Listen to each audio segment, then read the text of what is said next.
Oh, okay, New Hampshire. It is 11 o'clock and today is our second What's New webinar. Maybe about 5 years. See, we've got some really good ones here. Our second What's New webinar, we are going to go over just some of our highlights. As I was saying earlier, there are a lot of things that come in 1905. 15 new features, 246 new enhancements, and 437 bug fixes. We cannot possibly show them all to you. We are going to give you a nice sampling. Of course, if this is your first upgrade webinar schedule, we actually will do this What's New, and then we're going to do module specific. So starting tomorrow, I believe, we will also be doing, let me pop over to that website and put this in chat.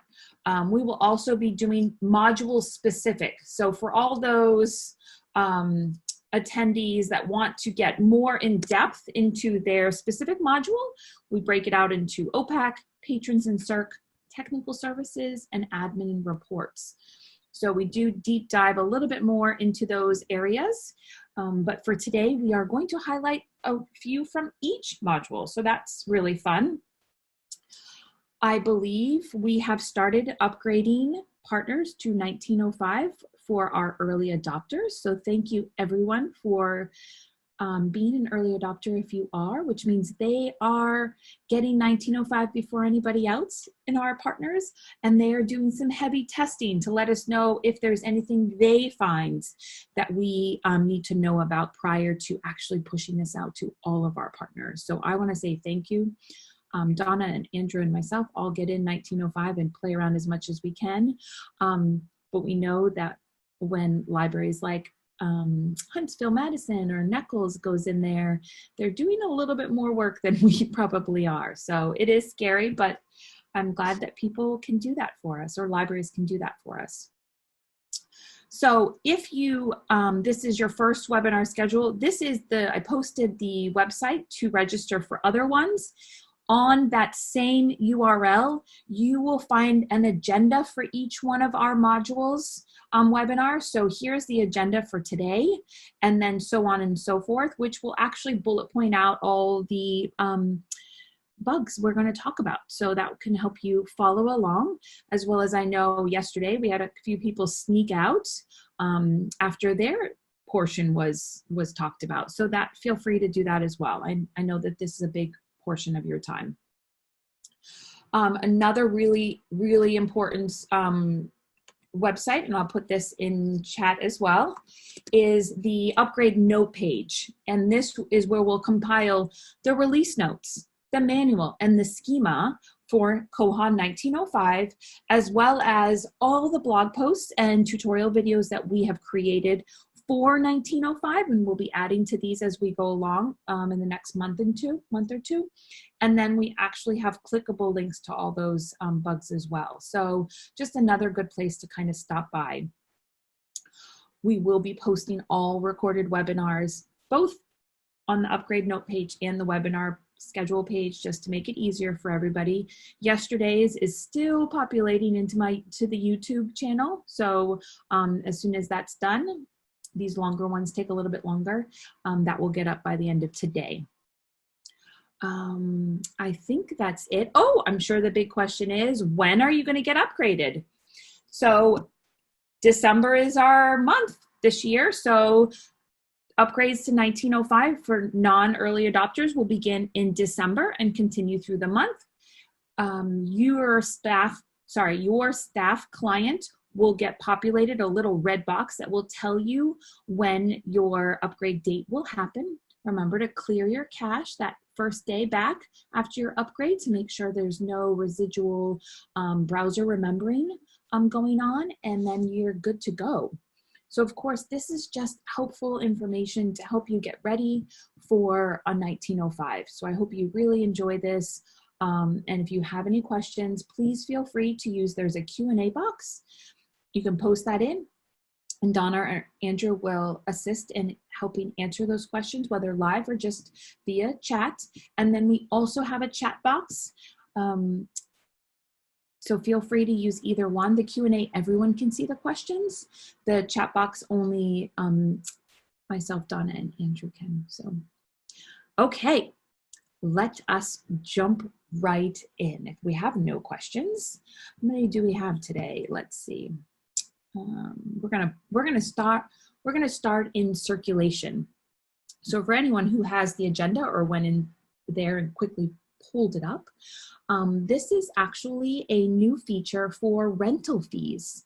For all those libraries using rental fees, you can actually now do it for a time period versus day.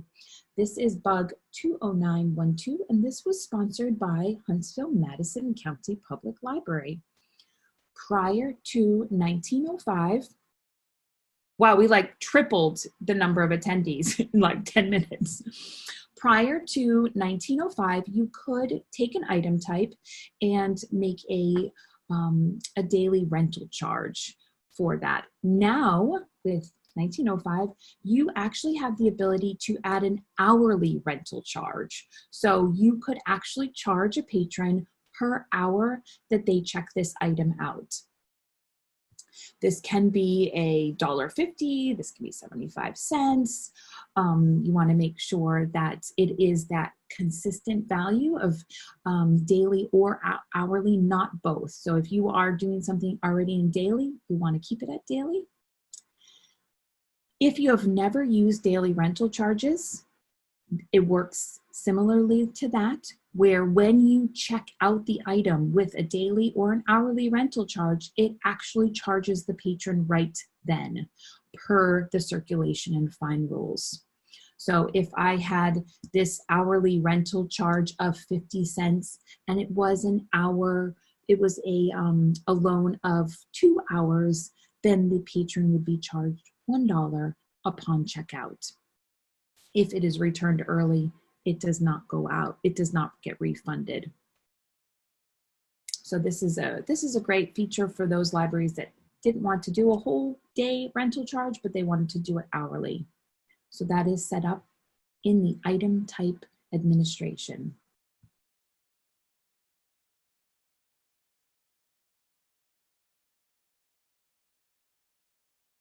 Okay, moving on.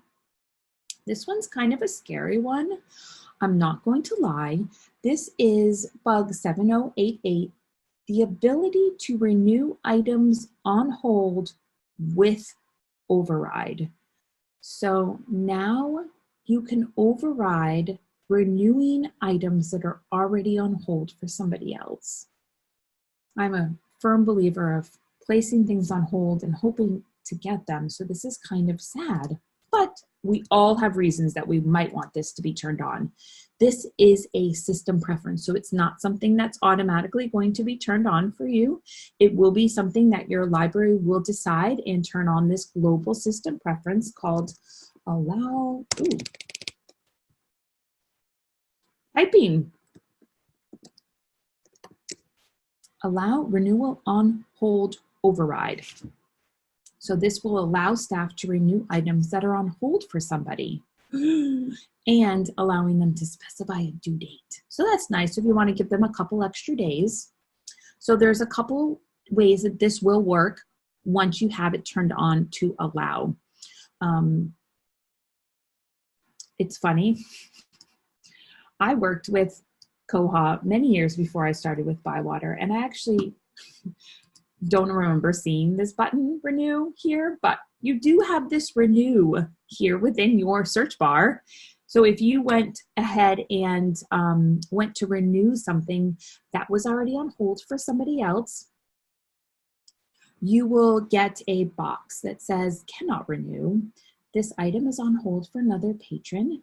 And then you can say, whoops, I'm not going to, maybe you didn't want to do it for this patron, but if you did, you could go ahead and add a renewal date of, say, I just want to give them until Monday. We're closed on Monday. Oh, I'm giving them a whole extra week, pretty much the 12th.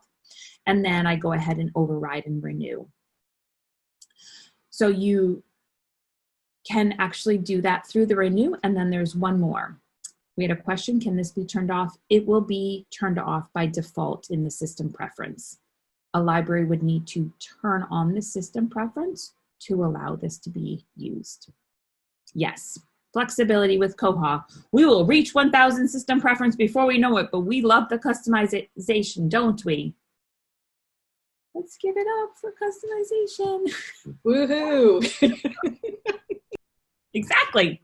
Okay, so let's go ahead and say we're going to do it one other way. We have two ways that we can do this. Here is Andrew's account. And you can see that Ricky Ricotta's Mighty Robot versus, is that the one I just renewed? Yes. Harley Quinn's Shocking Surprise is on hold for somebody. I hate that. I'm sorry. Can everyone see it? Sometimes our faces cover up. Shout out if you can't see that's part of the screen, but you see that it is on hold. If you use this override renewal restriction, you can actually renew that and give it a due date. So same way that you would override renewals if that your library has that turned on. And so you also have that also. Again, system preference on or off. By default, it's off.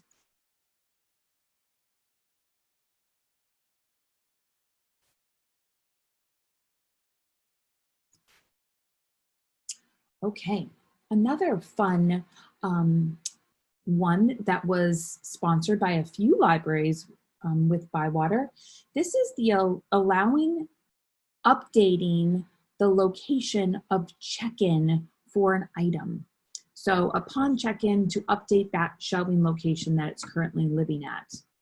This was sponsored by Arcadia Public Library, Middletown Township Public Library, and Round Rock Public Library. So let's pop over this. This is going to look familiar to all those libraries that have seen and looked at the update not for loan system preference. It looks a lot like that. Update, item, location. This is a system preference. Let me open this up to edit it. So let me say this to begin with. For all those libraries that is using the shelf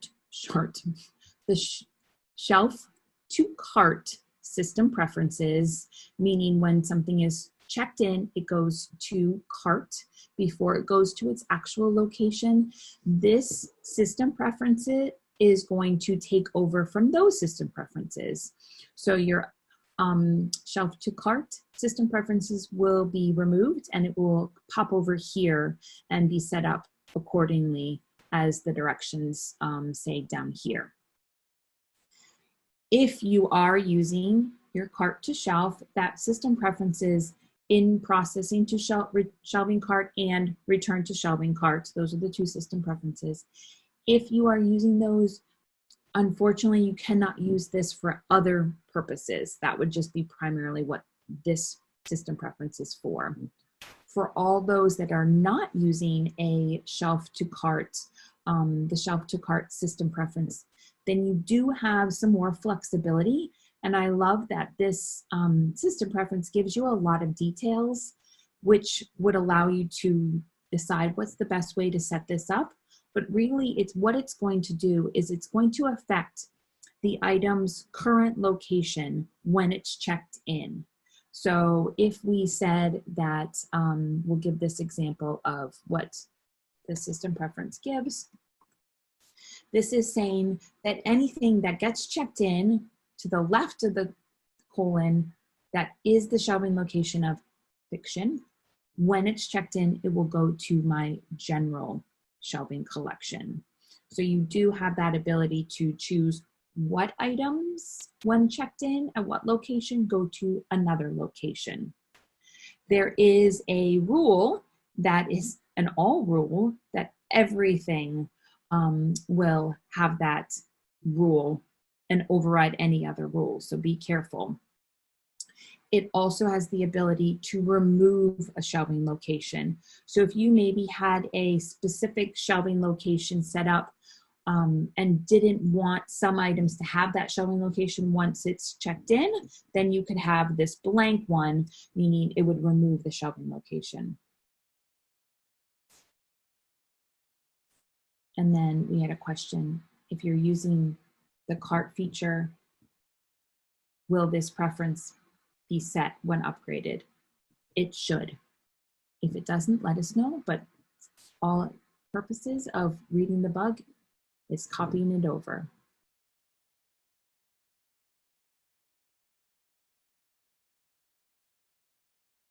Okay. A lot of fun here, a lot of fun. This one's a good one.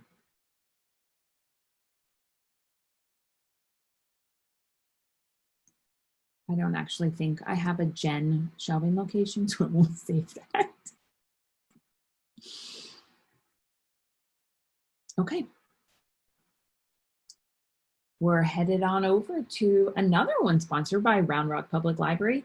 This is bug 17171. How fun is that bug? Allow currently issued items to be issued to a new patron without staff confirmation. Yet another scary one for all those libraries out there. However, just like the other scary one, we have a system preference for this. So this system preference is called auto return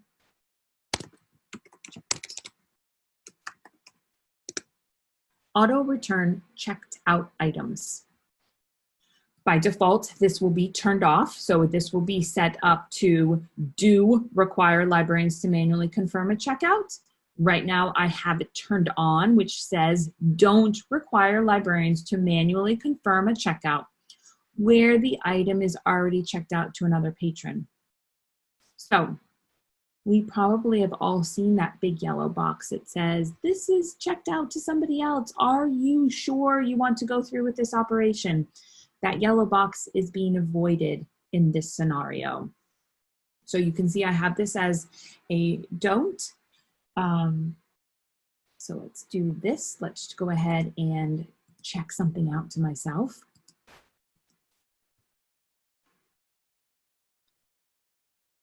You all would tell me if it was just not big enough, right? There we go. That might be better.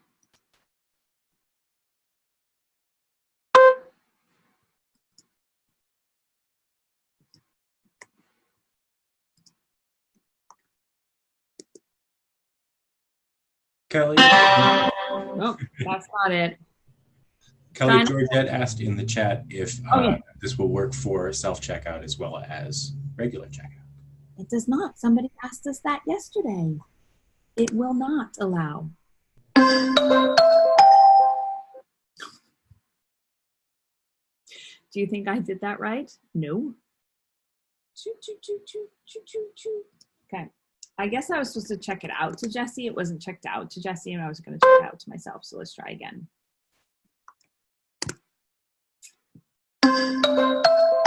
There you go. We got the right yellow box. Just back it up. So on the self-check, it does still give an error message. The item does not check out. Correct. Mm-hmm. Just clarifying. Thanks. Yeah, I tested that yesterday when somebody asked when Andrew was presenting, and it will not allow, it will give that same, will not allow to check out, please see staff.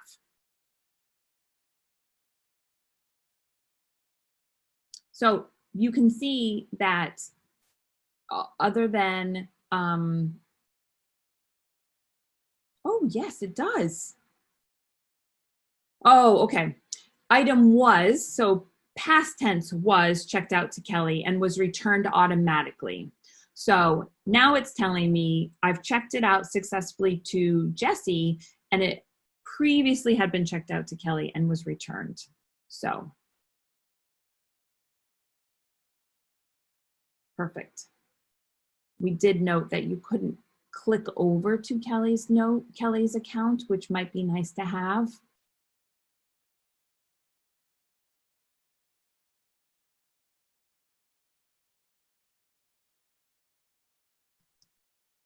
So again, remember, this is something that can be turned on or off.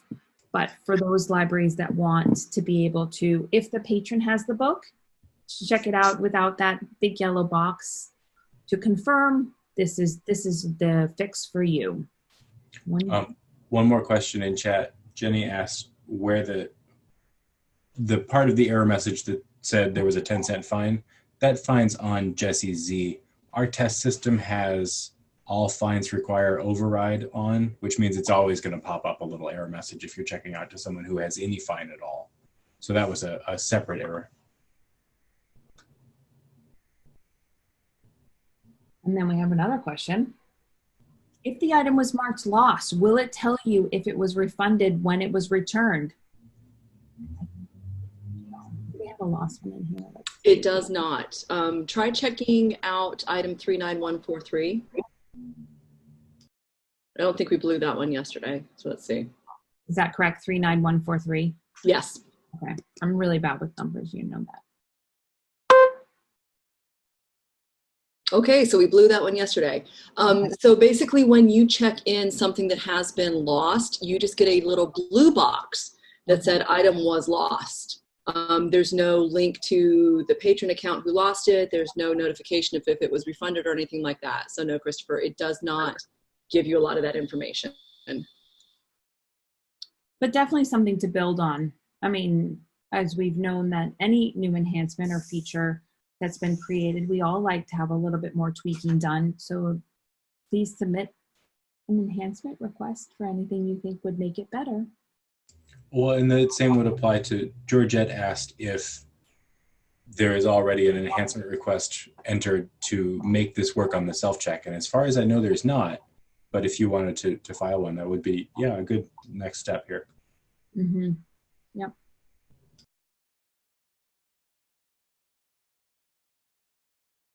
Okay. There is a new, for all those multi-branch libraries that transfer books from one library to another. Now, bug 21754, the transfer will be canceled when an item is marked lost, when it's in transit. So let's pull up something 4861.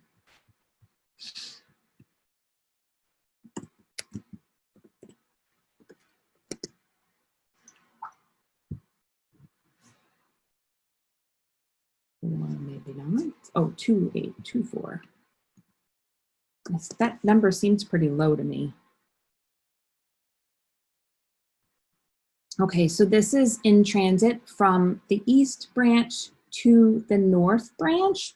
So if I make that lost, it will actually stay at the east branch and cancel that transfer because it's lost, and it shouldn't be transferred, or and the status will change.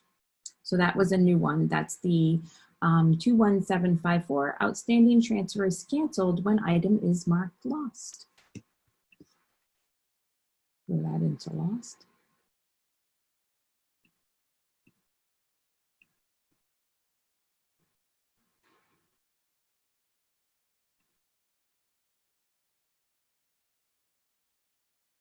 So now it never gets to the north branch. It's going to stay in that east branch.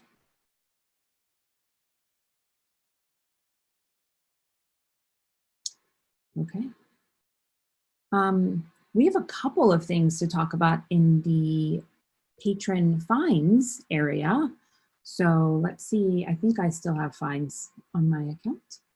But before, the invoices and fee receipts were something that were hard-coded in the in Koha. And now both the invoice and fee receipt have moved to our notices and slips, which is awesome. So awesome. Let me show you where those live in there.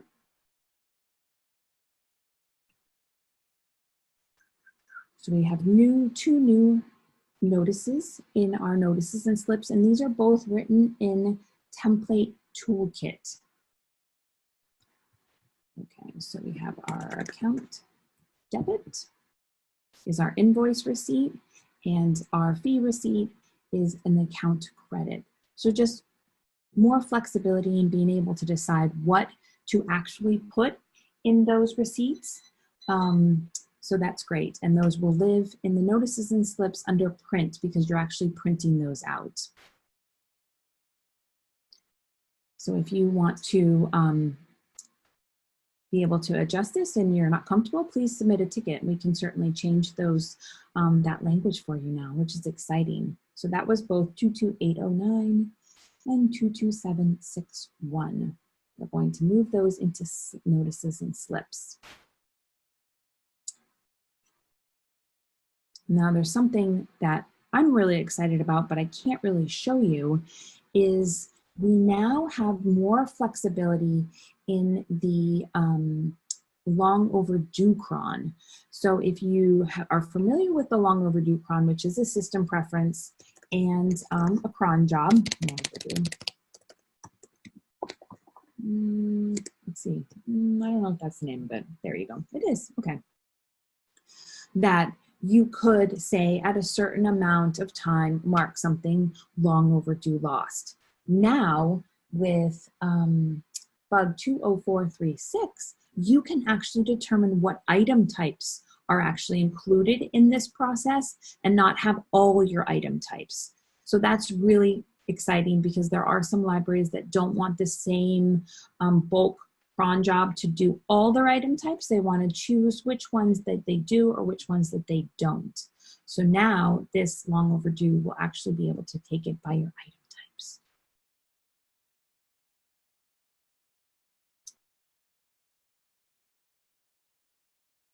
Fun, right? So fun. I guess I popped on over to accounting too quickly because we weren't ready to go over there, but now we are really ready to go over to our fines part portion. We had a couple new terminology changes that happened with 1905. There is a lovely tutorial video showing off these. However, if you have not watched that tutorial video, the tab on the side of a patron's accounting screen says accounting now. And up here, we have changed it from accounting and pay fines to transactions, which still houses all the transactions for your patron, so it makes sense. And then make a payment. So not just pay a fine, but make a payment is what they've adjusted those words to be. So just a few terminology changes, but more helpful to actually say what it does, in my opinion.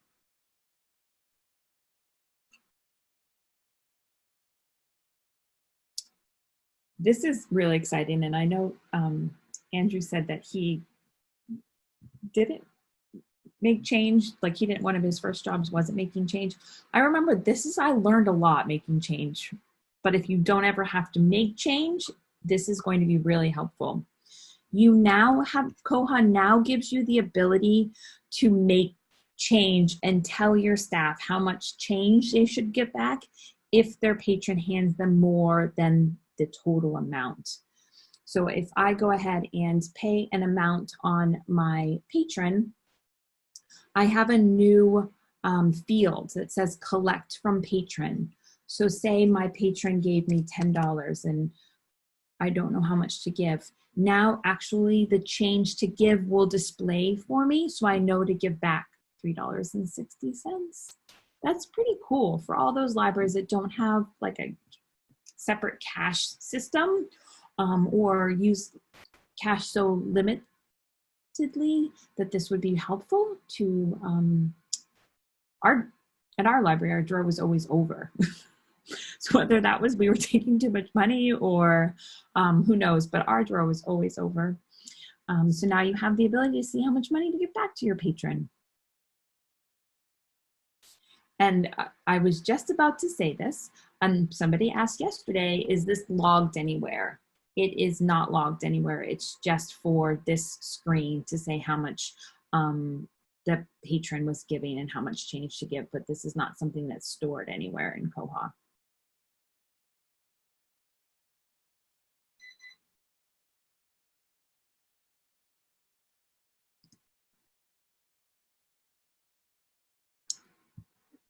Okay. For any of those libraries that already are using this little X, this is called display clear screen button. This button would actually allow for a staff member, once they were done with this patron, to clear this off the screen. So, you know, it was kind of your ability to go and say, okay, I'm done with this person. I'm going to clear it and come to this screen, versus having that patron information kind of hanging out on the screen.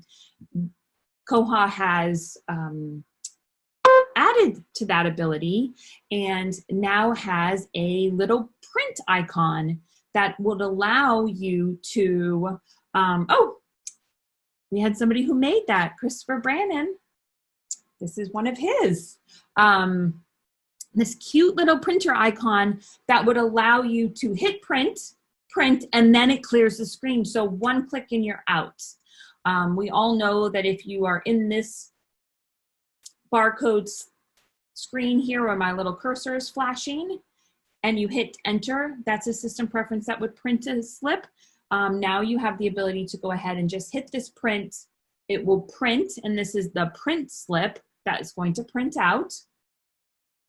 And I really, you know, maybe I should have the ability to tell the computer I don't really mean to print it, but I print and now I'm out. So I've done everything in one click. So that's really fun, a fun one, and just for privacy and less work.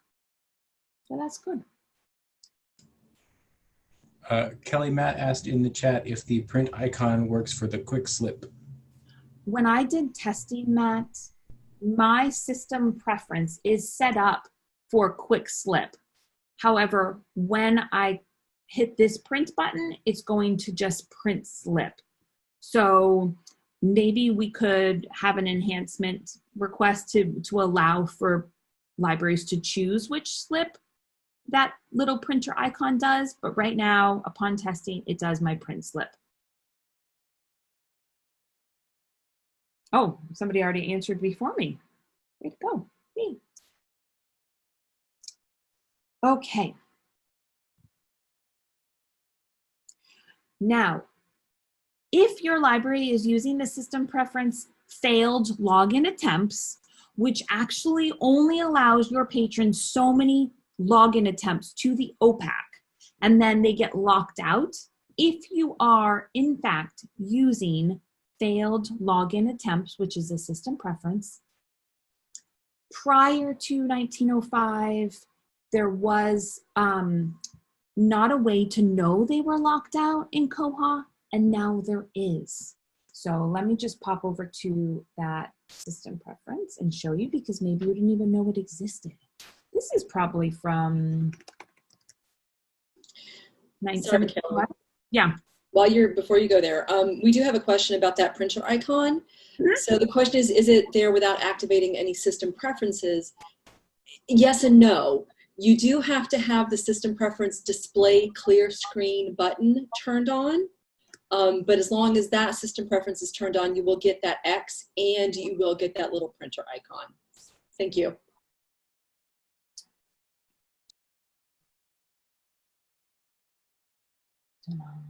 Okay. So you do need that display clear button. Perfect. Oh, okay. Thank you, Donna.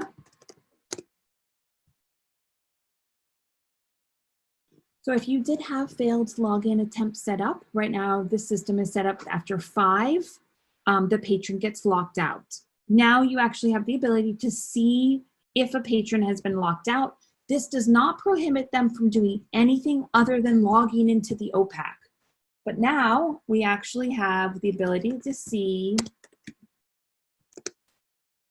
that from the staff client. Oh, well, let's not look for Lucy as a system preference because she's not going to exist. Under the details tab, we see account has been locked. So then as staff, they can actually change the password for the patron and allow them to be able to log back into the OPAC.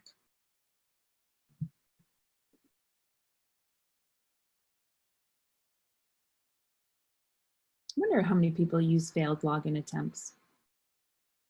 Give me a woohoo if you are, you know, just shout it out there in the chat. Somebody said no way. Shauna asked in chat about a report to see how many accounts are locked or which ones, and yeah, that's totally doable. It's there's a field in the borrowers table called login attempts that counts how many failed login attempts you've had. So, for example, on our test site, we lock people out at 5. You could write a report that says, show me everyone who has 5 or more login attempts. Oh, awesome. Hey, we'll put that in question and answer. We love to share reports, right, Andrew? Sure. Okay. Great questions, guys. Great questions. Keep them coming. We've got the dream team here with y'all, everybody. How do you unlock? You have to change their password for them. Change password. Or if it is turned on, patrons can change their own password and clear that too. Is that correct? Did we decide that yesterday or not? That is correct. They can use the forgot password link to reset their password and unlock themselves. But you have to have that turned on too. So if you don't have reset password, then you couldn't do that. Do we have that on, I wonder? It is on for some patron categories. Okay, perfect. Forgot your password right here. So Lucy could come in and go ahead and put that in there. Okay, good. That is OPAC reset. OPAC reset. Library users allowed or not allowed to recover their password via email in the OPAC. And we're actually going to talk about that later, closer to the end. Not that this preference is new, but there's added benefits. There's added little details to this system preference that we'll find in patron categories. But I'm not giving anything else away. You can't make me. Okay, this is a big one. Now, when something is on hold, it will say it's on hold instead of available. So this is 15505, and this is sponsored by Middletown Township Public Library.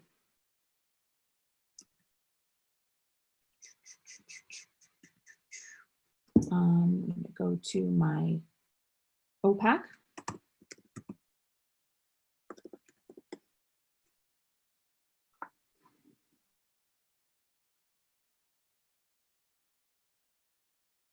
So now it says it's on hold versus available, which was a huge kind of thing that was good that this has been fixed.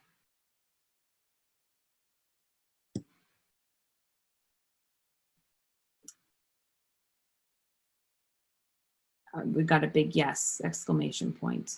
That's all for circulation. I am now going to, if there are no questions, so I'll pause for a second and I'll take a glass of water, and move on to acquisitions. We've mixed it up today. We've kind of thrown them all around, haven't we?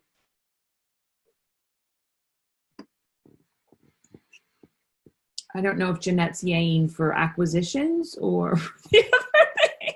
Kelly, nobody yays for acquisitions. You know it's for the on-hold status. Hey, it was worth a try. It was worth a try. Oh, we got one. Oh, good. Let's see, we got somebody saying yay. We have a question about this last one. Was that on hold status applicable when a hold queue trips to the next person? I'm not sure what that would mean. When you trigger a hold?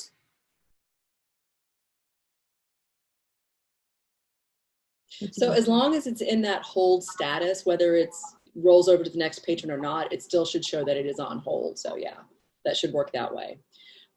We do have another questions that says, is there a way to unlock the patron account without changing the password?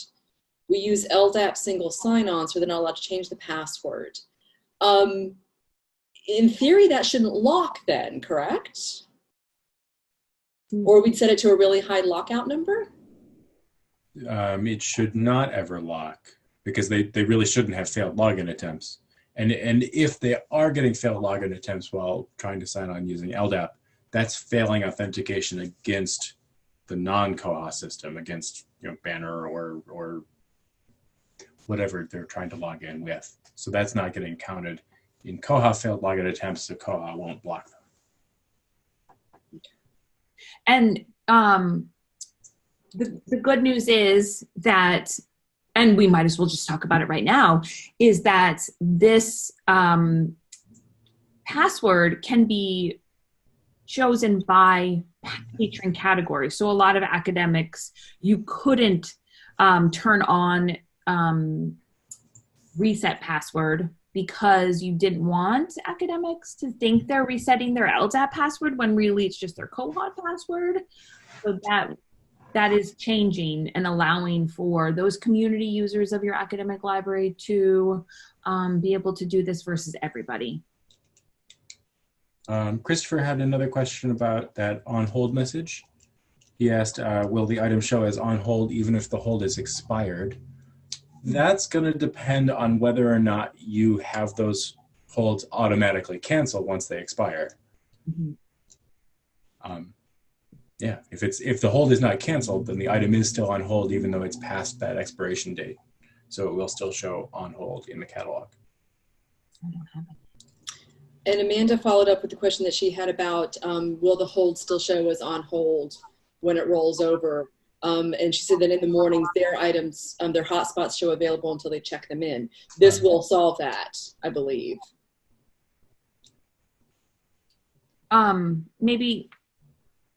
Maybe Amanda's talking about her holds queue, which those would need to be triggered to get that hold, wouldn't it? We'll have to, you know what, let's go ahead and test that out and see what happens when we, when the holds expire and we roll them over, and we'll get those answers posted on our website. Yeah. We love how everyone thinks differently, and that's great. Everyone's library experiences are different. Okay, now on to acquisitions. You all tried to push me off so we wouldn't have enough time, but we do have enough time for acquisitions. For all those libraries that are using purchase suggestions, you can now determine if a librarian gets emailed when a purchase suggestion is made. And this was sponsored by our Northeast Kansas Library System, also called NECLS. So this is a system preference. This is a notice. This is all of the above. So we are going to answer that question for you, Christopher. So now we have email purchase suggestion as a system, global system preference. However, you have choices. So the first choice you will make is, what email should Koha use? Should it not use an email at all, which would be none? Should the email be the one of the branch? So we can designate an email address per branch in libraries. Should I use a standard email address for suggestions, which would be that next free text form that I would like an email? Or would I use the global admin email address? So that would be that one that's set up in system preferences. But for all those multi-branch libraries, then you would probably use the email address of the branch, and that would go to your branch's email address for those suggestions. So this is great. Lots of flexibility within this one system preference. And then we have a new notice that is created with this feature. And that is called New Suggestion.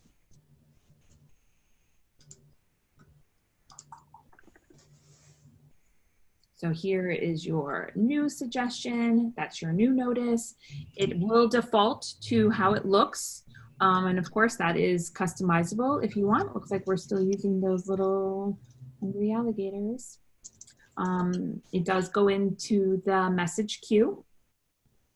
and whatever the information that that user fills out. So you have lots of fields, the title, author, copyright, those will all be filled in for that librarian.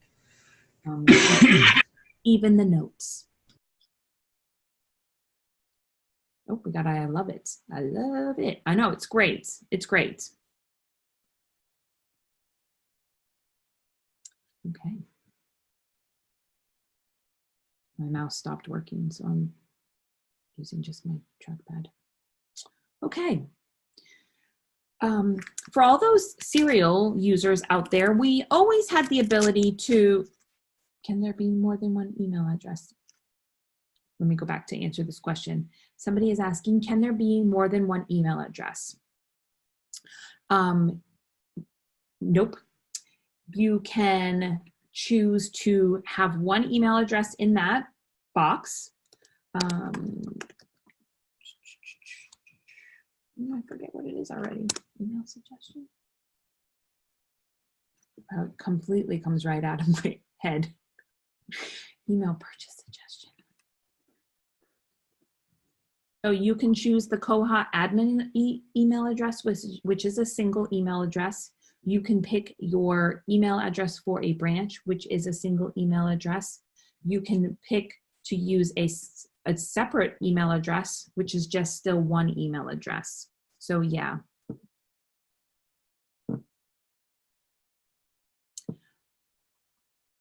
Okay, a follow-up to that. We have two librarians who do purchase suggestions, one for adult and one for juvenile. So you do have the ability to set up another notice called Notify Fund Owners. And that would, if you had funds allocated to those purchase suggestions and you moderated those and sent them along, then you can, these emails will send to notify the fund owner. I'm not sure if somebody moderates your purchase suggestions and then assigns adult and juvenile, then you can absolutely use this notice instead. But for new email purchase suggestions, it can only be one email or group email that you both use, which I know a lot of libraries do.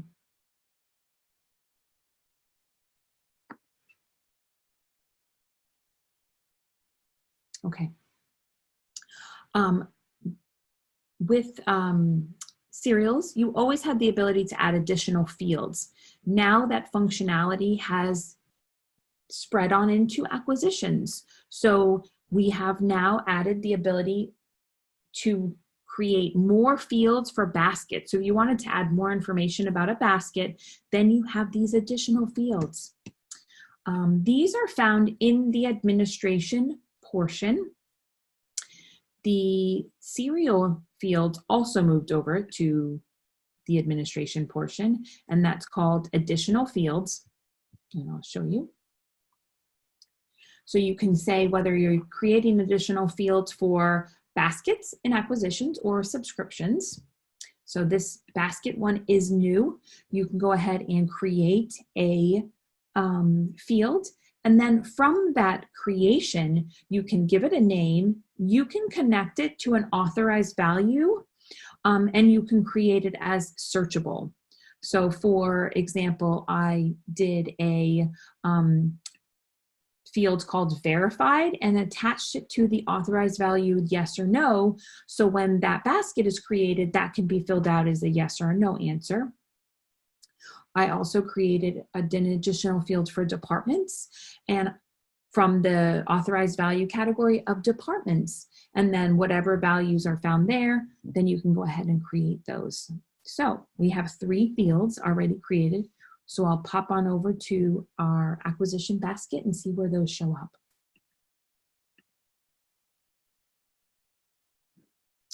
So let's go ahead and create a basket.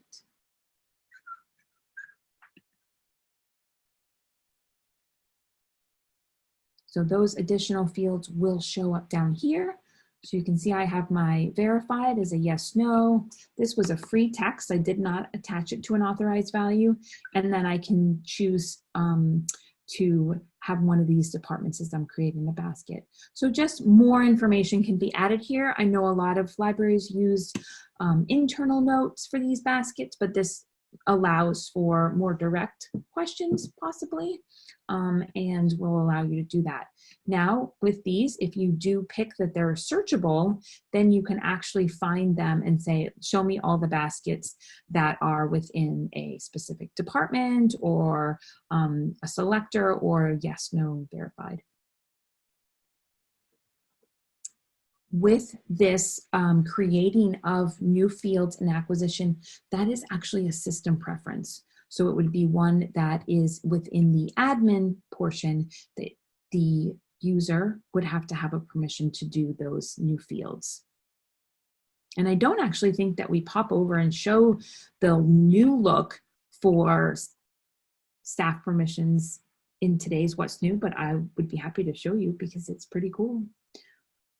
So we did get a new kind of look to permissions.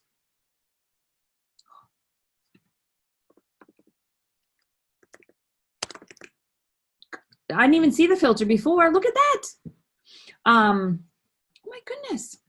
Ooh, I had also overlooked that. That's very nice. Crazy. So I can expand all of them. I can show all of them. I can search. So when I was showing somebody where it was, it took me a while to find it, but I know it's in the admin. So if I hit this show, I see all the admin, but I've searched for it up here. It is the first one, just so everyone knows, but you could go ahead and filter.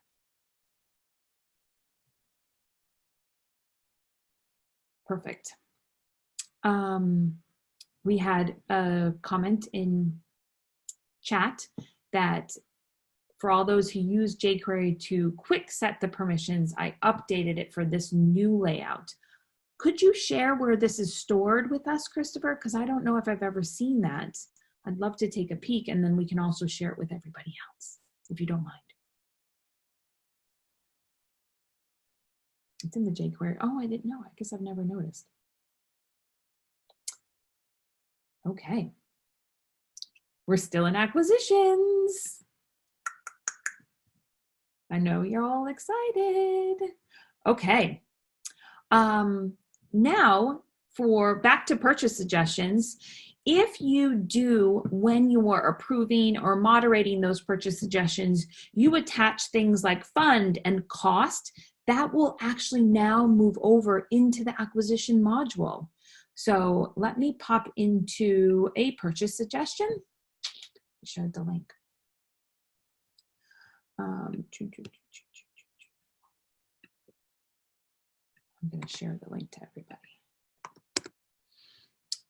So if I go into my purchase suggestions and I go and, oh, I have no more in here.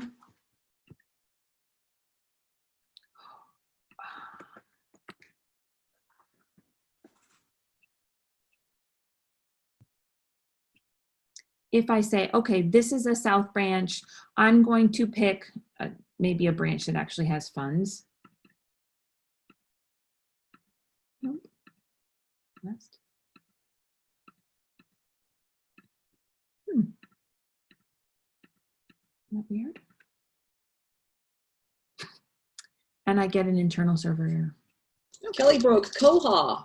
I broke it. I broke it. Okay, so let me go ahead and submit. Nope. Okay. Who uses purchase suggestions nowadays? Okay, let's go into, I'll do it from this part.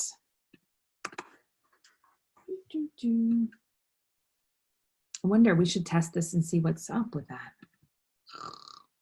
We'll get right on that. Okay, maybe it was my title.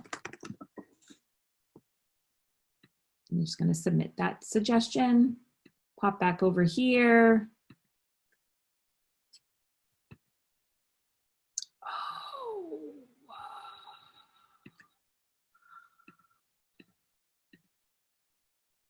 There they all are.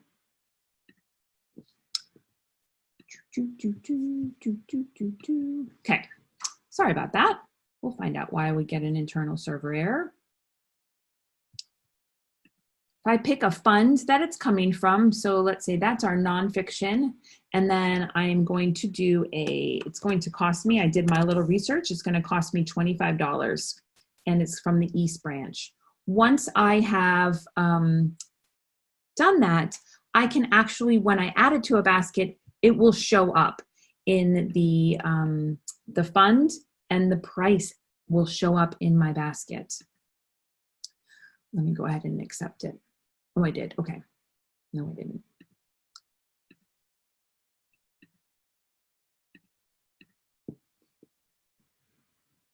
Okay. Now let's go through the process. Somebody did it. Now I'm going to create a basket. I'm going to go into my Kelly basket from a suggestion. There it is. I can see there's the fund. My fund is already picked for me and the price is already picked for me. So that actually populates in there for me. What? This is awesome. That's really helpful. Now let's go ahead and just add this item, because if anyone has used internal or vendor notes in the baskets, they'll have noticed that those notes didn't actually follow you all the way through the receiving process. They kind of got waylaid. I don't know where they went. So now Koha has made it possible that you can still see those internal notes and those vendor notes through to the receiving process. So if I added an internal note to this cookbook,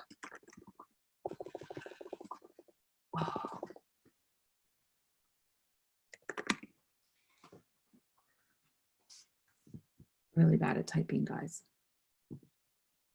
And then I added a vendor note. Ooh.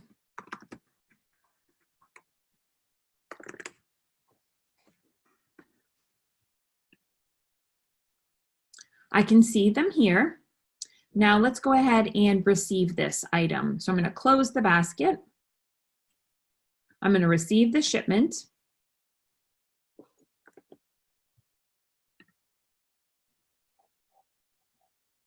I can still see those. I'm going to hit that receive.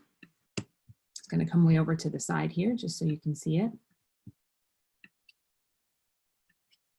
So I can see them here. We actually get to see it one more place. So let's go ahead and receive that. Go back to that Half-Baked Harvest book. In the bibliographic record under the acquisition detail, it stays with me. So I can still see that internal note about this specific item that I ordered through acquisition. Yay! I know this is big for some people that use it, so I'm going to say yay for everybody. Also within the, from the vendor view of your acquisition module, when you look at the baskets, bring it back over, sorry. We actually got a little bit cleaner here under the actions, but you have the ability to close the basket from this view. Prior to 1905, you had to click into the basket to close it, and now you can go ahead and close this. These buttons got cleaned up a bit, but this is the big one, I think, in this case. You can actually go ahead and close it right from here. And there it goes. One last for acquisition, if y'all are still with me, you actually, from this main acquisition page, you can filter by library. So you can actually go ahead and just look at your specific branch budgets buttons. Isn't that great? You don't have to see everybody's. You can go ahead and filter that right away.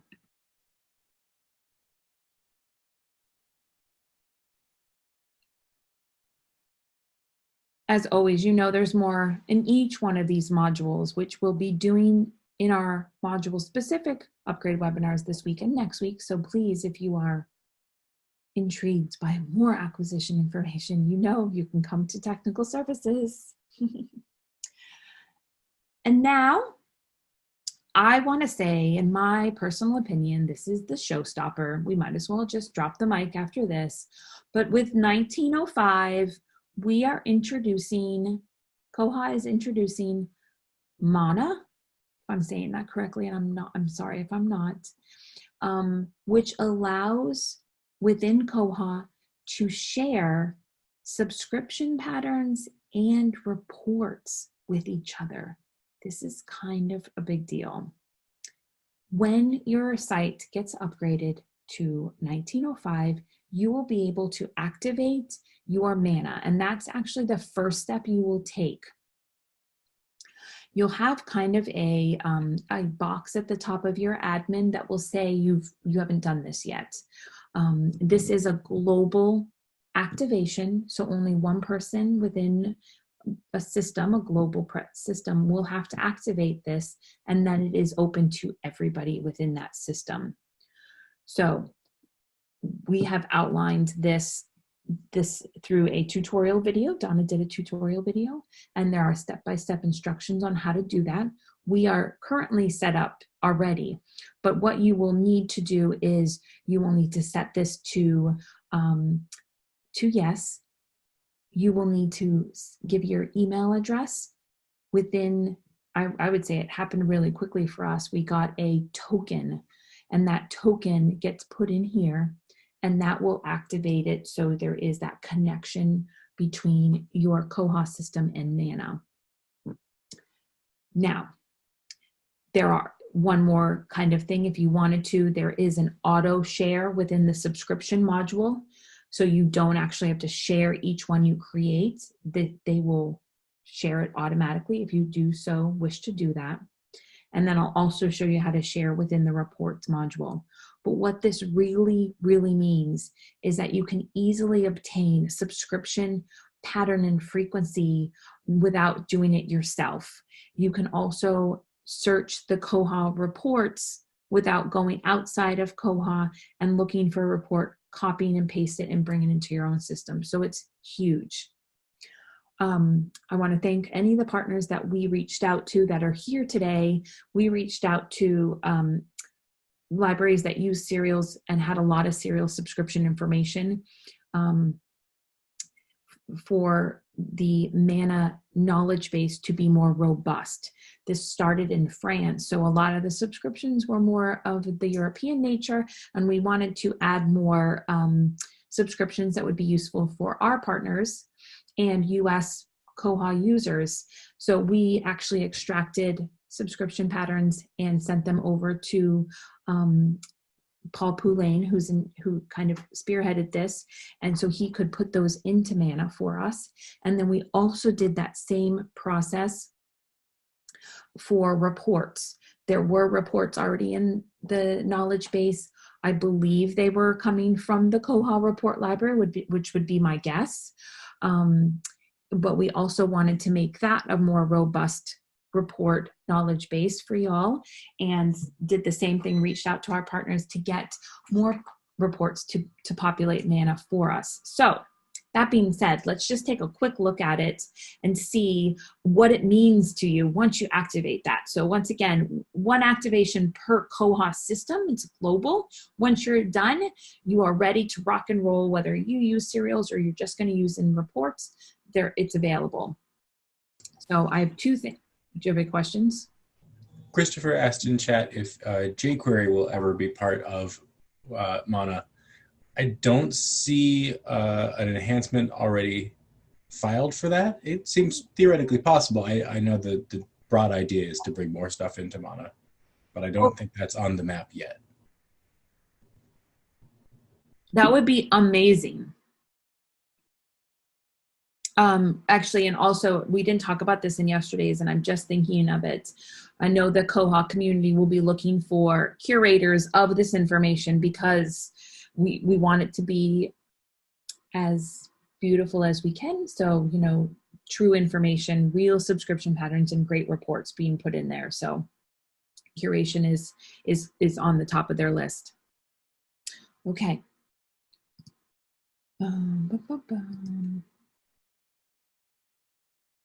So let me go ahead and let me go grab a serial or a bib record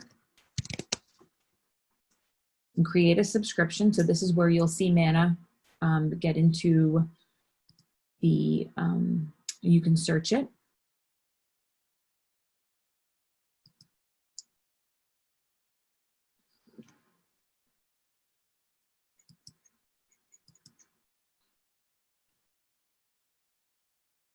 This first page has nothing to do with Mana because this is only specifically your library information. So whether you're creating an item record, where it lives, what's the call number, this is very library specific to this subscription.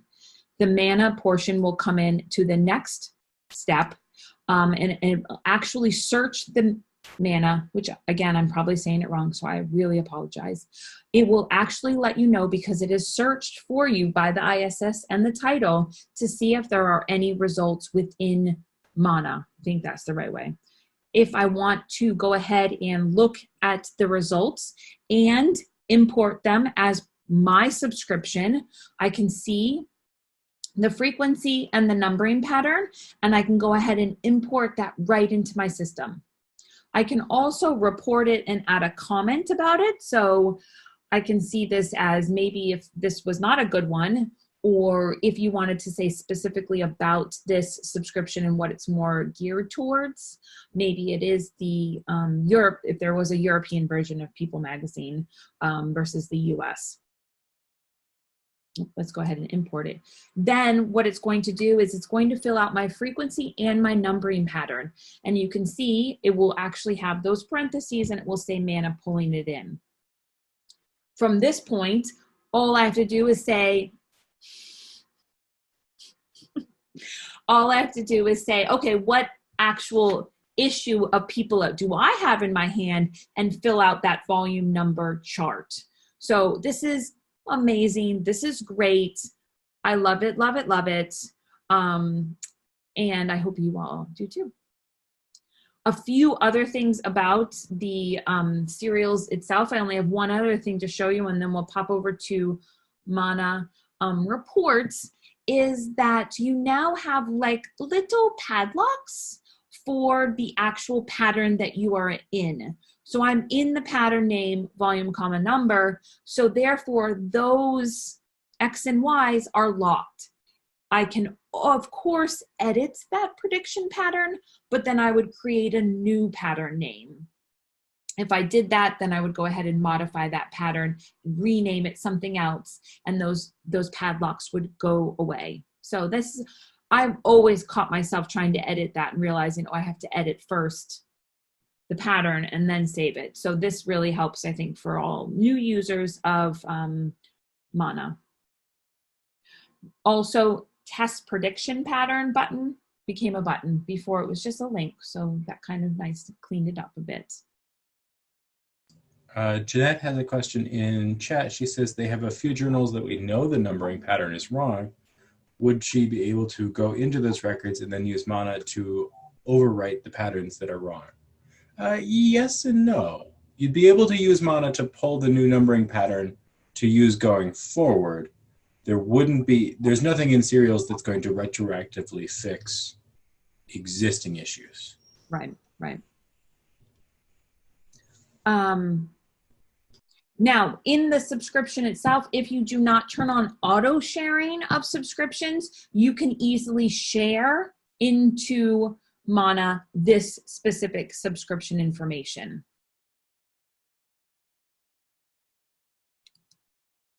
And then, ooh, look, report a mistake and then add a new comment about something maybe you imported. So again, this is where the curation is going to come into place big time, is to make sure that they're good subscriptions applicable to the actual magazine. Make that a little smaller for y'all. One more place you'll find that Mana in subscriptions is you do have the ability to search in Mana before you begin the process if you want to. This will just show you any subscriptions by title or ISSN publisher.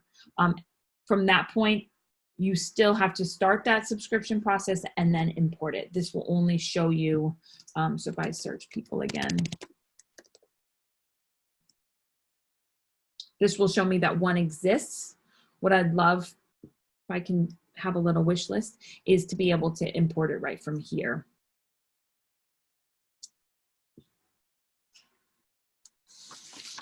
Okay, now we get to look at Mana in reports, and then we have one other thing in reports to cover.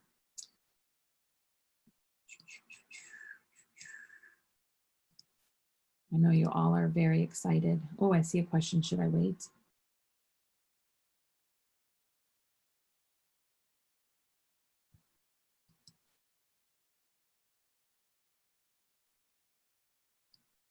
Okay.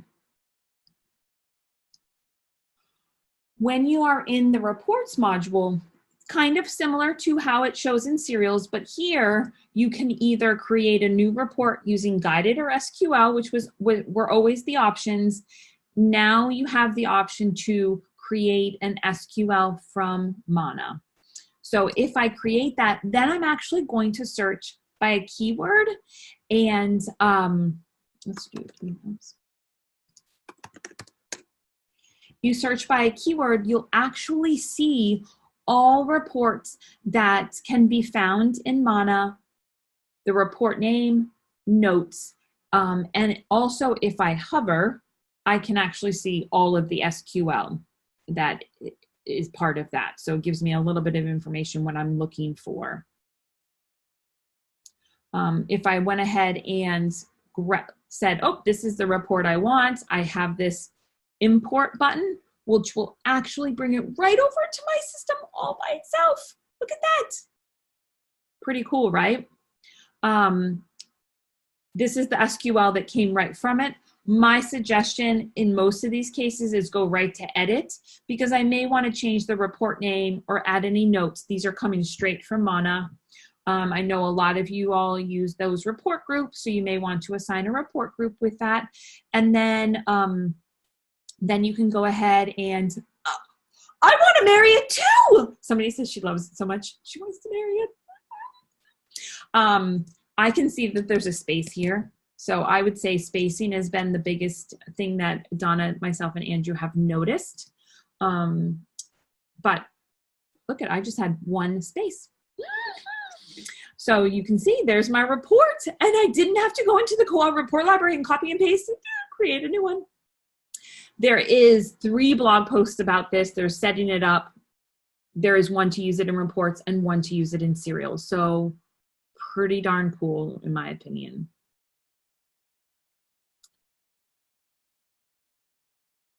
Now, back to my saved reports, just so you can kind of see, we saw where you could share it subscription-wise, and I apologize, my screen is just acting really not so nice. I have the ability from my action buttons to go ahead and share that right to Mana from here. So if I know that I've submitted a ticket, this is the scenario I can imagine. I submitted a ticket and Andrew created this amazing report because that's what he can do. And I say, I want to share this with the world because it is so amazing. Then you can go ahead and do that.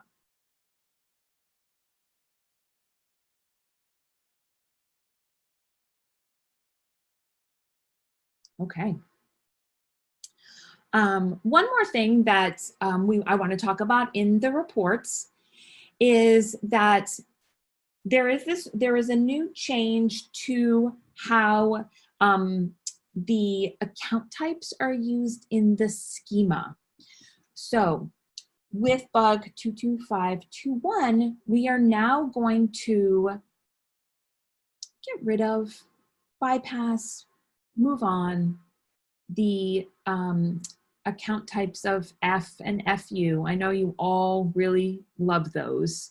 And we are adding a status to these account types so they're more clear to users to understand what maybe F or FU stood for. So you're thinking, okay, how many times can she say this, FU? But what it's going to really cause a little bit of issues is with your reports, because that's what you're really, when you're running a report, you are looking for specific account types of fines. So this may cause issues with some of your reports. Our support department is reaching out and is ready for people to ask for assistance if they need assistance with creating or changing their reports. So let me give you an example of what a report that used to look like in Koha and what it would look like now. So I'm going to just go ahead and show. We created a broken one. So these reports will work until you go up to 1905, and then Koha has actually taken all of these account types and getting rid of those and making those, fines, overdue fines versus the, I don't even remember what FU stood for, fine unforgiven? See, look at me. It's been like years. I always assumed it was updating. Updating fines. Thank you, Andrew. So when you are looking for account type F or account type F, the letter U, this kind of report now will adjust to show you. Go to another report.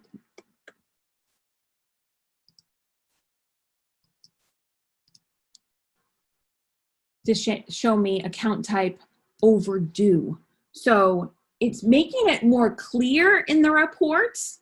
However, it's just going to make some reports run but not give you accurate information. So this will need a little massaging of your reports, and we are happy to help you when you do this. The good news is it's way clearer when you start looking at the schema when you have a status as well versus also an account type. Oh, I should have run the other report. I'm sorry.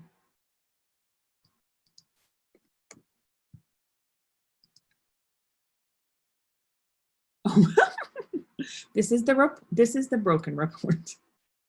I can't run it. You will not get an error when you run a report that has that. It's just saying, I couldn't find an account type F because it doesn't exist anymore in Koha. There is oh, go ahead, Andrew. Can you run report 43? That'll show really clearly the new values. Sure. There you go. So now instead of the F, we have the account type will be overdue and the status is forgiven. So you'll have 3 different statuses: overdue return, meaning they have an overdue item fine, but they have returned it. They have an overdue fine and it is not returned at this point. And they had an overdue fine and it has been forgiven. So it's more helpful.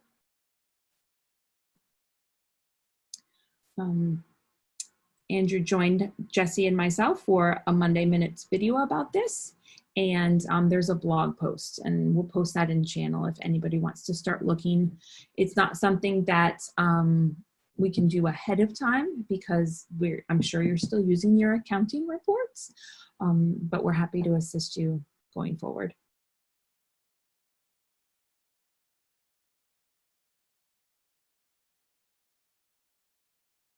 Oh, yes, he dominated it. I know. He knows what he's talking about.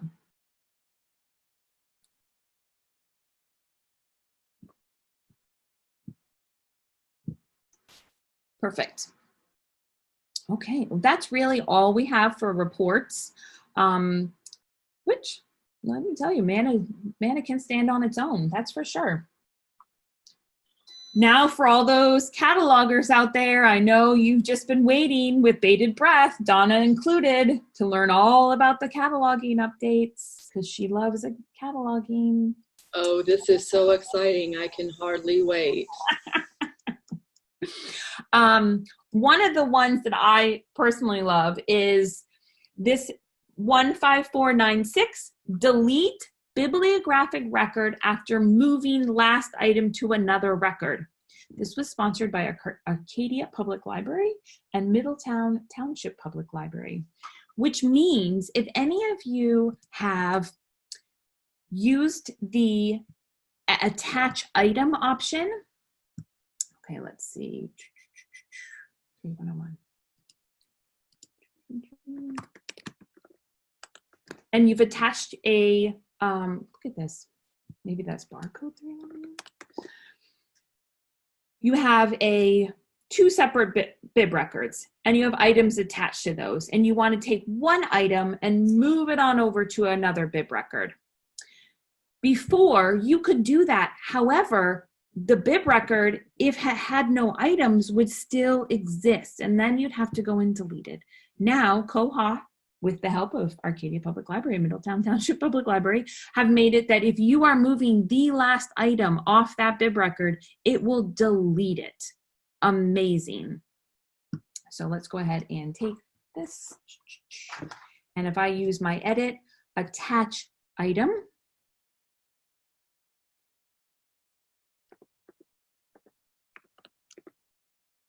scan that barcode, it will say this record that you've moved, this record, that item you moved over now has no other items. Would you like to delete it? You can say yes, and it will delete it for you. Delete. We were asked in yesterday's webinar, so now I have two items to this Catherine Coulter, the maze. We were asked in yesterday's webinar about holds. The holds do not follow the item. The holds will just go away.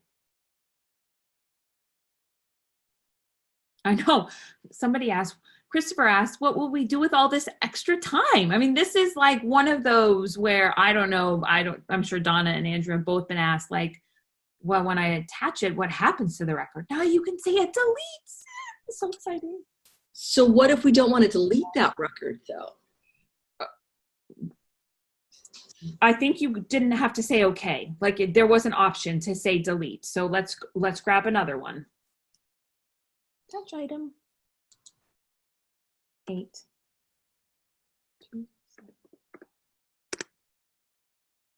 Oh, now that one also must have another, you know, that must have more than one item. So let's grab another one. 2, 3,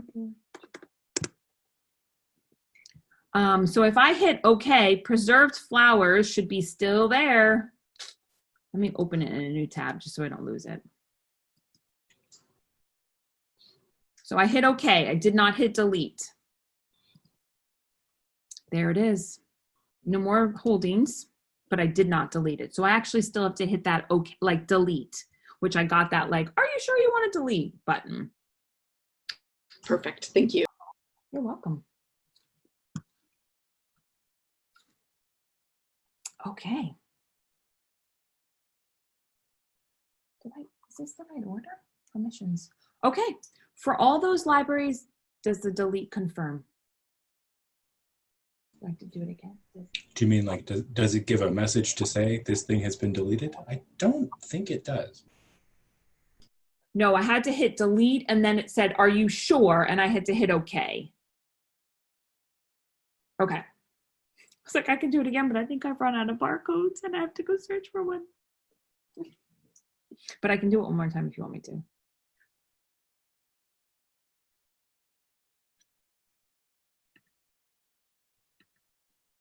Should I go get another one? Olives. Do you like, what kind of olives do you like? This is not the olives I thought I was gonna like. Okay, so here's one item.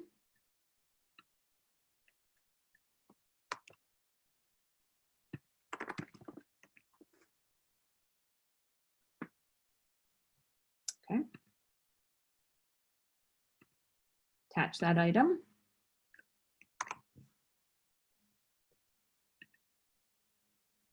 I knew that was going to give me an error because I had spaces in there.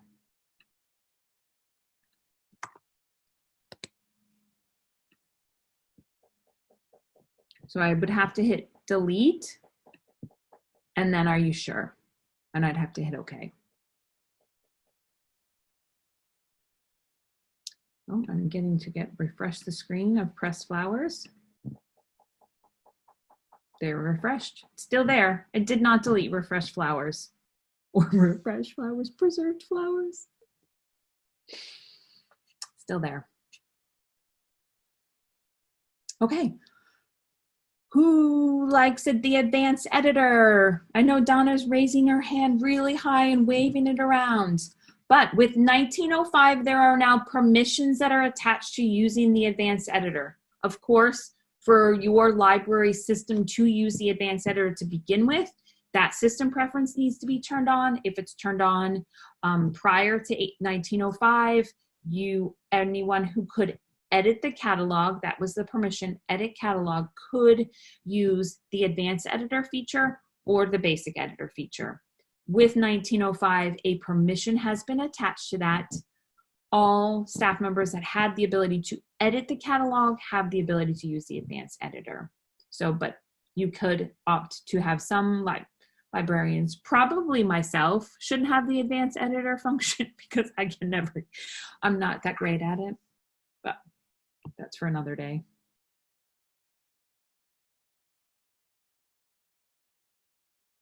Also, we had a little tutorial video. Talk about dominate the video. Donna definitely dominated this Monday Minutes when we talked about the new basic editor look.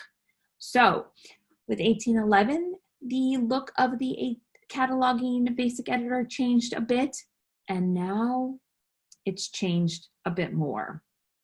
You can see I have the tabs at the top, those are the same, but now they kind of float. So as I scroll down, they stay at the top for me. I also have the ability to go down really quick to a specific tag. It brings me to that versus having to scroll that entire screen. So I have easy access to any marked fields. So that's super helpful. Anywhere I go, these tabs stay with me. So it's going to save you. Yeah, I do have to say, as legendary as I am as a non-cataloger, I love this enhancement. It makes it so much easier to get through the fields. I don't have to scroll as much. I can just jump back and forth. And it's just really incredibly helpful to have that there. I'm making my screen smaller because somebody asked me to. So I'm squishing it for a reason. So they're staying there. They're way big tabs, aren't they? Until they get to this, and then I believe it's a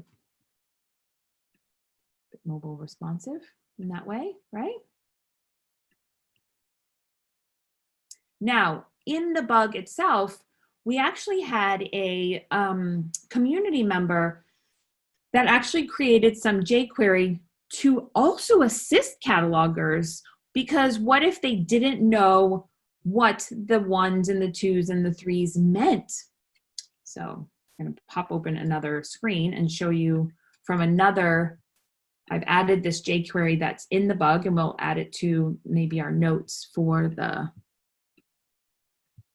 our Q&A.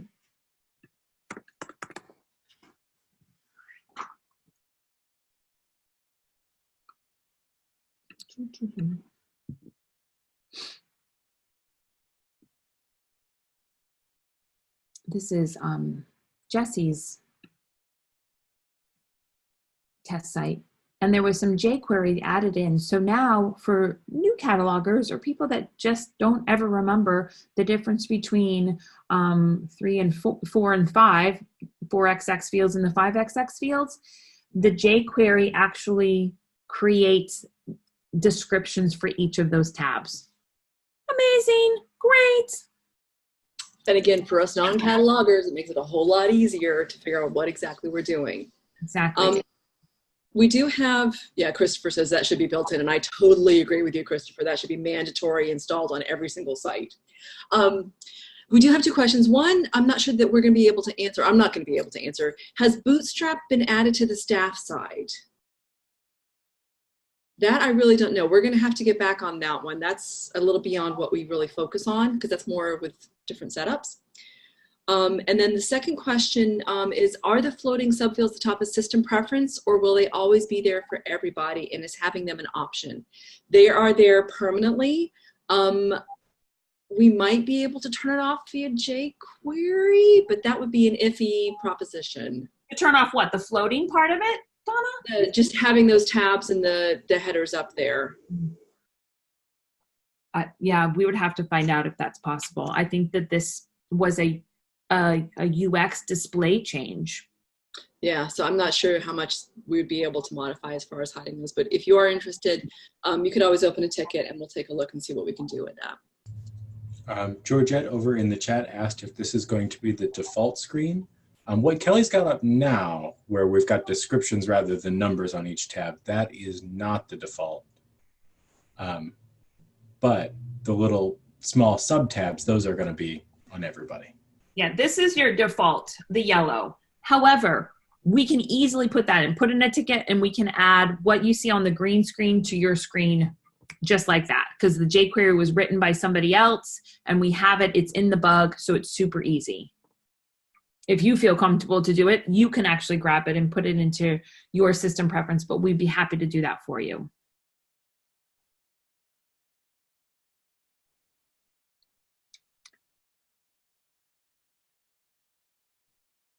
Okay, and then a follow-up question, if using language instead of the field numbers, so if using title instead of 200, can you have them both at the same time? So yes, you can. That actually is customizable, those tags. So you could actually have that tag read title 200.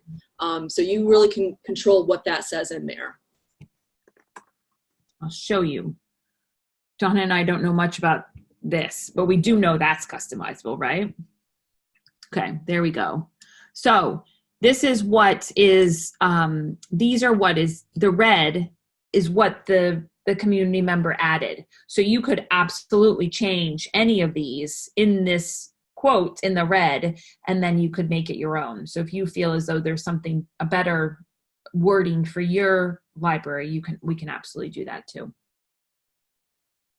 This is jQuery in the system preference intranet user JS.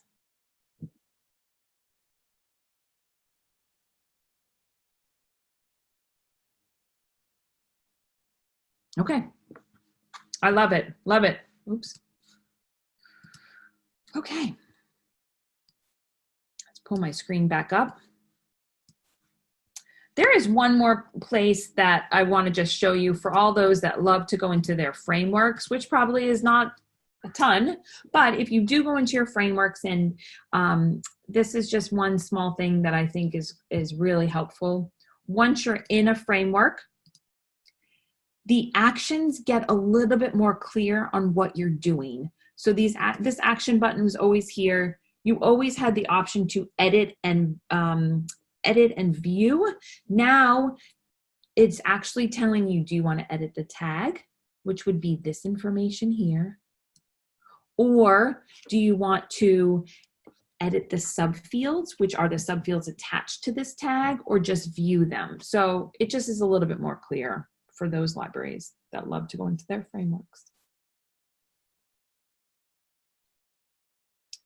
I feel sad, but we're migrating out of cataloging now. And we're going to move on over to the tools module. We have two really cool tool features that I wanted to show you all. The first one was Koha is removing the system preference opaque nav right. That system preference held information to tell Koha what to display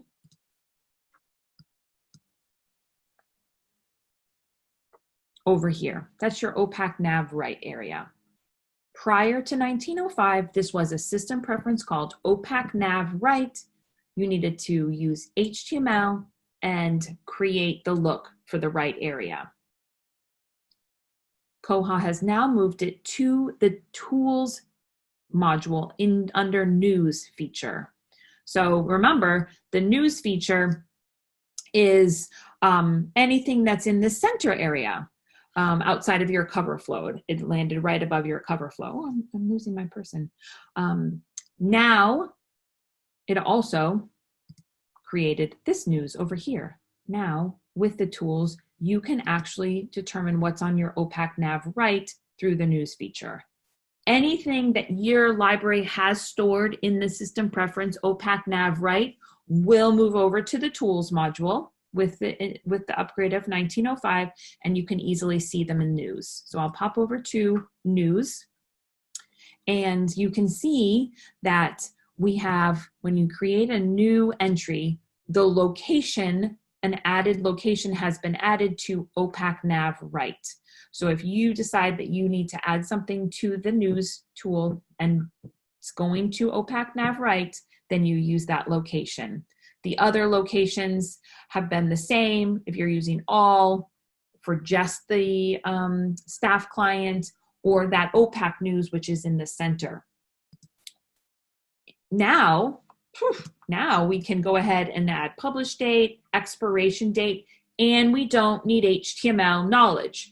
All this, what you put in here, well, I've already put, like, let's see, 1905. You don't need to have and manipulate this any more than add it just like you did for everything else. OPAC nav right is the location. And now when we come over here, I put a comma instead of a period, but here it is. I can tell you this is just the beginning of what we're putting over into the news module, which I feel is so much more user-friendly for those libraries that don't have the knowledge of HTML and they struggle to be able to configure their OPAC on their own. This is definitely going to help librarians out there. So this is amazing. I'm so happy for it.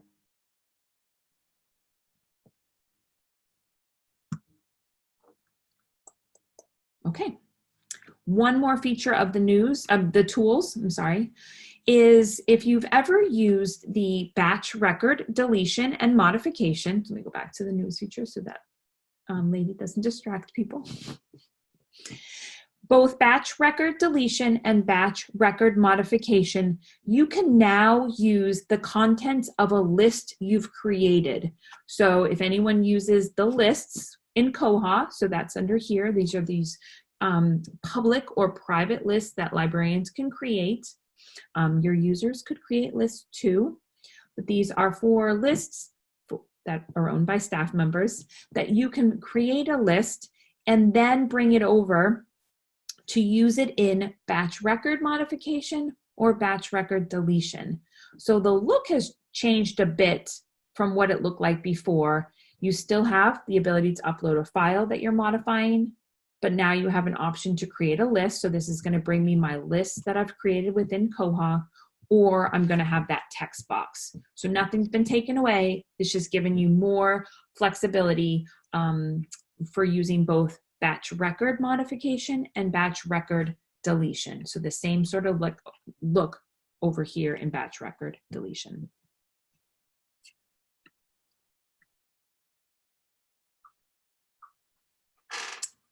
Okay, we have a few things to see in the OPAC. One of those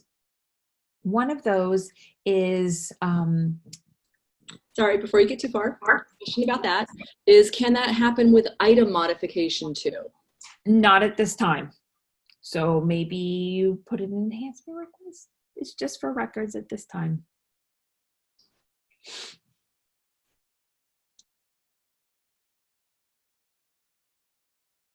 Anything else?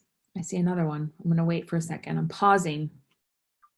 Nope, you're good to go. Okay. It was just a frowny face because we're sad about that. You have the power. We all have the power. Put it out there. Vote on it. Everyone know about voting? But you can vote for bugs. Tell your entire staff to vote. Okay. OPAC. Prior to 1905, you could allow patrons to make changes to their password. So they were logged in, they could change their password. A lot of academics did not like that because, as we talked about earlier, you had LDAP, that you didn't want them to think that they were changing their single sign-on password. This is just Koha's password. So now a new option has been added to patron categories to choose which patron categories can change their password from the OPAC and which can't. So let's pop over to our administration and go into patron categories. Let me go into my adult patron. So I have two new options. I have password reset in OPAC, allowed or not allowed, or follow that system preference, and password change in OPAC. So again, this is by patron category. The forgotten password functionality, the reset password, was sponsored by a academic, Virginia Tech. They wanted to, again, for academics that have community users, they want that functionality for specific patrons, but not all the patrons.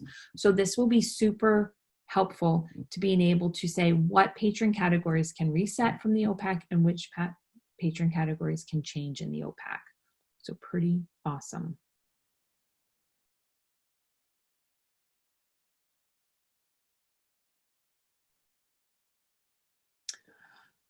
Okay, for anyone using the Koha self-checkout module, it just got way prettier. This feature has been sponsored by Portsmouth Public Library, and you are going to absolutely jaw drop here.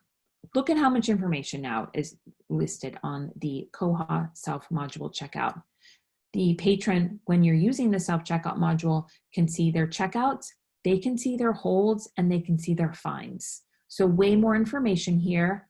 Also, within the holds, you actually get little exclamation points, and we actually see that in standard OPAC as well as self-checkout, that will alert the patron that they have something holding for them. So if they've opted to go to the self-checkout module and didn't know they have a hold, this is a great indication, oh, I should go get my hold. Because who doesn't find it more frustrating in life is to go all the way home to find out you had a hold at the library. That would be really sad. So we have this little status. We have our checkouts, fines and charges. This is within the self-checkout module. We also have the same thing for our holds. Do I have anything? Yep. I have those exclamation points as well. So to let me know, it's so fun.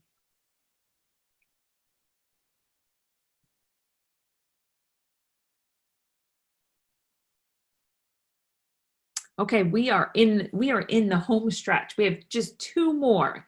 So you guys are doing great. We are jumping over to administration, and we were really nice during what's new. We've covered some administration as we've gone, which we tricked you and you didn't even know it. We have two that we want to talk about. One, I can't really show you, so I'm just going to have you look at this pretty screen. Within Koha, they have now created a way for to test notices. So prior to 1905, you could not send out notices as in a testing mode, but now, and I'm feeling as though this might be more for new migrating libraries or test sites, potentially, that libraries that have test sites, is that you do have a test mode for notices. So you have the ability to say, all my emails go to this notice, all my emails go to this email as I'm testing it. So there's a system preference called send all emails to. That means that these notices will be redirected to this one email address as they are being modified and perfected. So that's a really exciting thing for new libraries.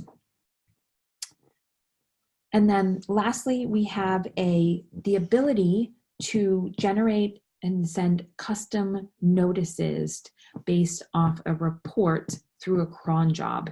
And this was sponsored by Lancaster Theological Seminary. If anybody has used the plugin, the patron emailer, you were always able to create an email notice to send out to a group of patrons via a report. Now you actually can do that within Koha through the notices and slips. So the first thing you would do, and this would be email notification that you want to send outside of your messaging preferences, outside of your overdues. If you wanted to send them out something, we have a lot of academics that send out one last push to whoever has overdue items after their 3 overdues or that end of the academic year. So now you can, first step, you would go ahead and create a notice that you wanted to use to send out. So like your templates that Koha so much likes. I think Andrew created. So there is a notice that was created, and this is the email structure. And just like the patron email, and if you want more help, we'd be happy to assist you with this. This is actually taking a little bit of template toolkit involved, but what it's doing is it's going to take this notice and combine it with a report. The report is going to give you the values for first name, surname, and total fines to populate into this notice. So this is your template. The one advantage to this outside of the patron emailer is you could only have one notice created. You would have to, if you wanted to create another notice, you'd have to wipe out your other one. Now you could have more than one notice. So here is your structure of what you want to send to your users. Then you would go ahead and create a report to gather that information.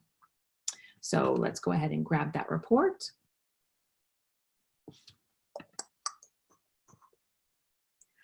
Patrons who owe a lot of money. So let's go ahead and show that.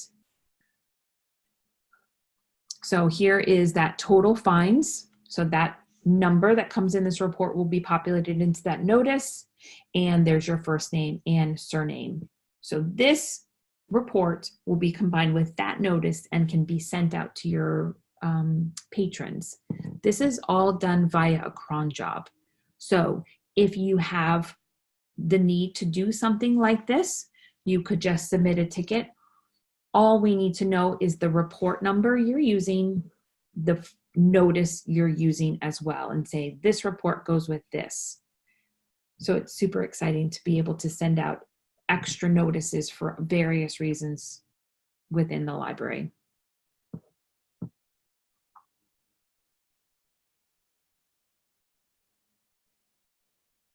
So Kelly, this is one that just thinking about how this would be used, I know we do have a number of partners who ask to be able to send out something beyond the overdue, the 3rd overdue notice. So I'm thinking you could set this up so that monthly you could send out bills. Would that be a good use of that, you think? Yep, absolutely.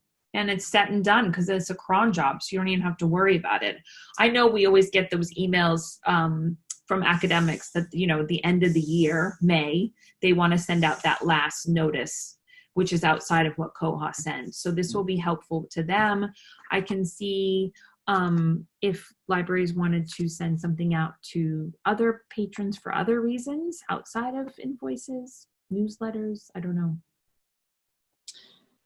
And I do see we have the same question we got yesterday, which was, does this work for printing notices too? And unfortunately, it does not at this time.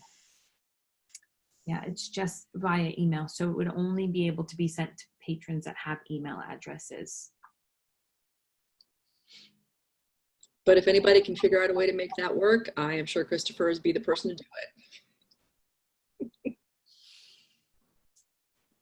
So Kelly, while we're waiting for last questions, oh, not me, while we're waiting for any last questions to come in, I'm just curious, what's your favorite feature that you see in 1905? Mana, 100% Mana. I'm so excited. I'm really excited for it. Outside of that, I love attaching the last item on a record. Because we get a lot of questions about that during training. We love to say, we love to, you know, streamline as much information. As somebody said earlier, is what are we going to do with all this time? We'll be able to do more customer service. We'll be able to help our patrons, whoa, and not be stuck with a computer and having to do all this manual labor. Manual labor, librarians. But I think that it's as always, I get really excited during this time period. I'm excited for people to use these and really appreciate it. But I want to also put out to y'all is it's all because of what you're asking for. So continue asking for changes and enhancements to Koha, continue being part of the Koha community because you're using this every day, and it can be as great as you want it to be with everybody's help.